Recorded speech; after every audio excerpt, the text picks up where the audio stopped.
Karon mangita na pud ta og lain nato biktimahon para sa atong double mint prank. So, upani ko ninyo at mangita ta og lain na pud nga tao atong tagaan sa atong maayong kabubuton nga maghatag sa atong isig ka tao.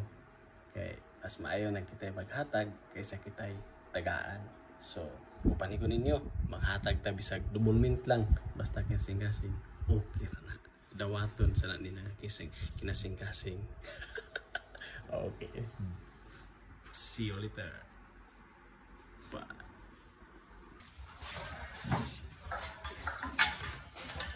Brenda, init kayong panahon. Tilaway ang double mint sa... Lagi. Double mint din sa 7-Eleven. Double mint na? Oh. Lagi. Sa 7-Eleven lagi. Oh. Pagdarong ba? Lagi. Unsay lami? Sila nakakon na. Oh. Double mint lagi ni. Ano na pala? 7-Eleven. Lagi. 7-Eleven lagi. Oh. Go. Ay, gawin mo kalito. Ininayag dira. Na di na makuha ni mo. Alas buhay na si Kuya! Alas buhay na si Kuya! Brenda, init kayong panahon. Tilaway ang double mint sa... Lagi. Double mint din sa 7-Eleven. Double mint na? Oh. Lagi. Sa 7-Eleven lagi. Oh. Pagdarong ba? Lagi. Unsay lami? Sila nakakon na. Oh. Double mint lagi ni. Ano na pala? 7-Eleven. Lagi. 7-Eleven lagi. Oh. Go. Ay, gawin mo kalito. Ininayag dira. Na di na makuha ni mo.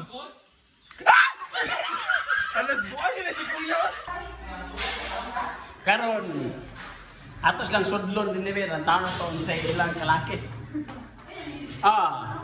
Timing kay Bigo daghan sila. Tita Paula. Yan, hello! Tilaway ang double mint sa Thailand. Fun. Unya nasa tabangan ta karsa. Tilaway sa ni ba? Aram may paluklok eh. Tambang. Dili ay. Dili ay. Pumuntan na sila. Okay. Tambang. Dili ay. Dili ay. Pumuntan na sila.